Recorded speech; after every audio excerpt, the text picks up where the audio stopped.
Louisiana beer reviews. We're looking at Hacker-Pschorr Munich Gold. Yeah, I've already poured it. I did a video outside and then I started thinking about it, and I spent more time worrying about azaleas and my really beautiful Southern University Jaguars baseball cap. I said, oh yeah, you didn't describe the beer too much, did you? So I'm going to redo it. This was sent to me. Thank you, Hacker-Pschorr Paulaner USA, for sending me this Munich Gold. Alright, so beautiful cap. 5.5% alcohol, 23 international bitterness units. Look, this beer was created as an export. Alright, first exported to the United States in 1865. It's 8:33 a.m. right now. It started around 8 o'clock. I already wrote the written review. Okay, it says Munich beer. Now that's a little different because it's 5.5 and it's saying Munich beer, not ale or lager. You know, in the United States, to get above 5%. And if you research the company, you'll understand why I have it in this Heineken glass. But Paulaner USA imports, of course they import the Paulaner line, much of the line, Hacker-Pschorr, much of the line, not all of it. You go to Germany and there's a much wider array than what we get here. They also handle Dixie beer, which originated in New Orleans. O'Hara's from Ireland, Fuller's from England, and this Friuli, which I'm not familiar with. There's the old brewery there in Munich. Alright, since 1417, that's how old the well, it was Hacker and then it was Pschorr Brewing, and they merged. It was a marriage, actually. The families merged and then they were acquired by Paulaner. And then there's a Heineken hand in it.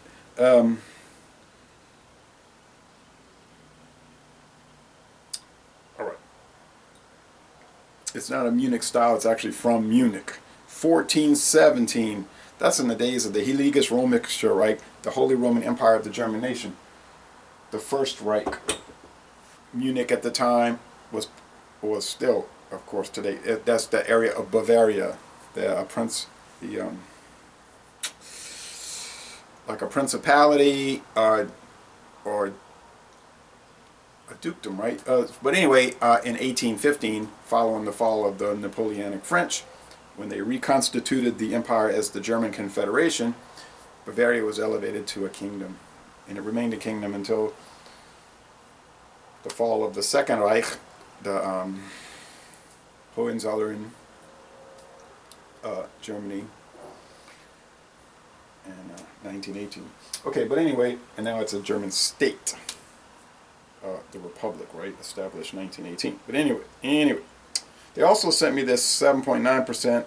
They say ale, although it's a Doppelbock lager, the original Doppelbock Paulaner Salvator. This is like the 5th bottle of Salvator they've sent me. I don't really mind. I can't.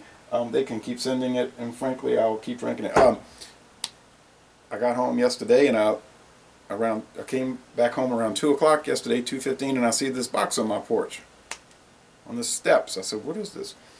I look and it says Littleton, Colorado. I said, "That's Paulaner." I don't know what it is, but I brought it inside. I opened it up. I said, "What?" There was a letter here, you know, to me, talking about the 500th anniversary of the Reinheitsgebot, the German purity law, which originated in Bavaria.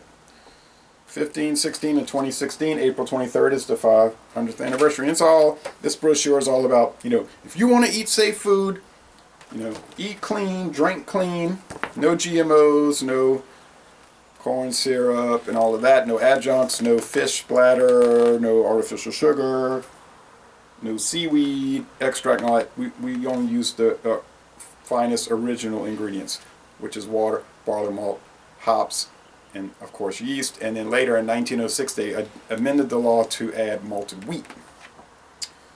Okay, so it goes on about all that, and then they're showing a lineup of what's available in America. And this Munich Gold is the last one for me that I've not had, and I'm having it now. So I'll try to describe the beer instead of going on and on about when I wanted to buy a big can of the Oktoberfest, the Raisin from Paulaner, in the big mug, and then I waited to go back to the store later and it was gone. I was so upset. And then talking about azaleas and Southern University Jaguars. So let's focus on the beer. I saw a lot of video reviews. Beer advocates saying, and they were favorable so far. What I watched, beer advocates saying is good. The bros say very good. Rate beer, 39 out of 100. Not so positive. Even their weighted average is only 3 out of 5.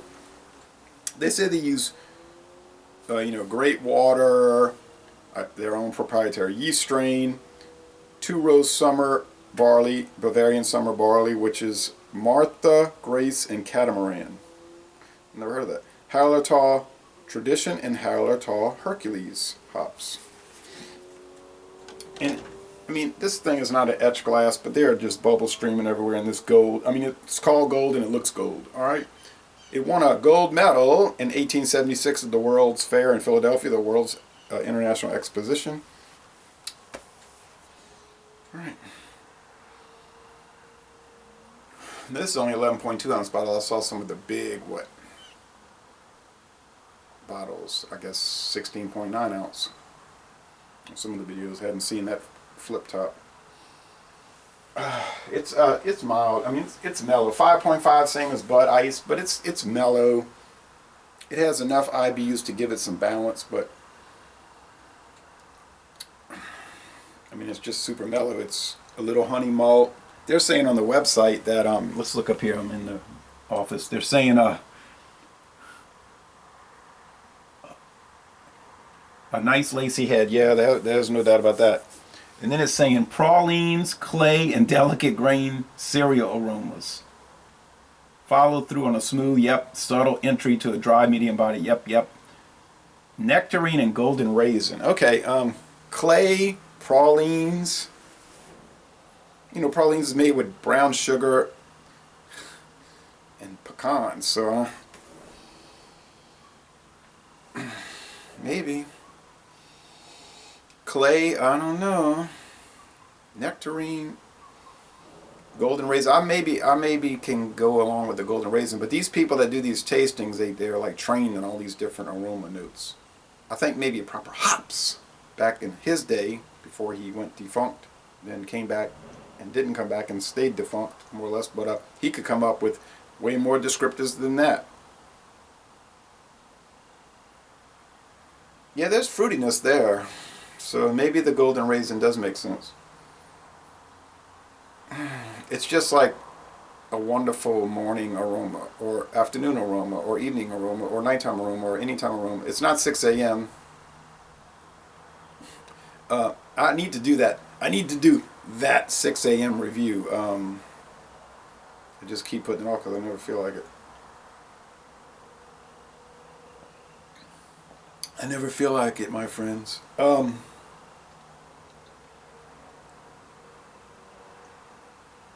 Sweet. It's like the juice of the malt.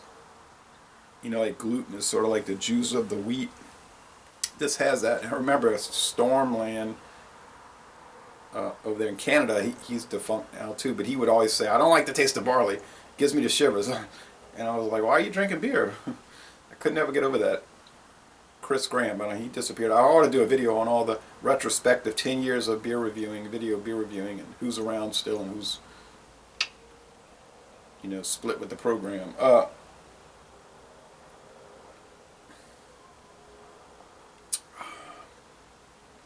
There is a slight paperiness that you'll get with those Central American beers, like Paulaner and Port Royal, which are wonderful beers too, but they use adjunct. This company's touting, we don't use that. Low medium, it's smooth, it's crisp, like they say. It's so enjoyable, and at 5.5% alcohol, it's got the energy. You know what I mean? Like the boldness, as they'll say, to avoid certain difficulties with the beer advertising, or like Schlitz malt liquor. I'll get it right. Country Club malt liquor used to say it's got everything you're looking for in beer and more. But they were very coy about it.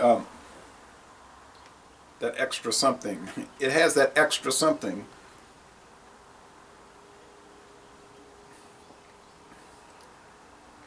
Good grief, though. You wouldn't want to focus on the negatives, which are almost non-existent. You want to focus on the positives. It's a solid A. It's most excellent. I mean, 1417, and they're still brewing. Yeah, I think they got it down pat. I think they got a pretty good handle on what to do there in their product.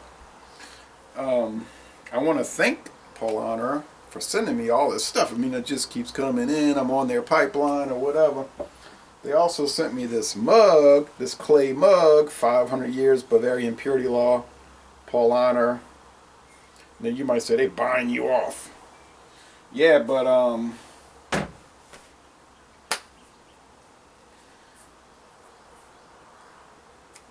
well, it's a great beer. So I mean, like somebody else said, I think it was DJ said, what kind of risk? It wasn't DJ, but it was somebody else, one of the people that frequently comment on Facebook or whatever, and he said, yeah, but what kind of risk is it? Everything they make is awesome. So it's like they send you a bunch of great beers, they know you're going to brag on it, so there's no risk to them. That's true. Now, if Minhas starts sending me beers, watch out. Anyway, great stuff. Probably, I think it's 3 out of 5 on the sweetness scale with Cyclops, and it's probably 3 out of 5 on bitterness. 2.5 maybe. Yeah, maybe 2.5. Yeah, that's better. So good website on their Germanic and their American website. Highly recommended. And it's more drinkable. I mean, to me, it's really more pleasant than the Paulaner. Is Paulaner Salvatore a great beer? Awesome beer. A little too strong, you know, for everyday drink. A nice treat, but it's chewy, you know, it's gamey. So salted them a little bit. So, but you know what I mean. But it's there. Anyway, they make great stuff. So, Les Bon Ton Relais. I'll put the southern stuff back on for the next review, and y'all come on down to southeastern Louisiana.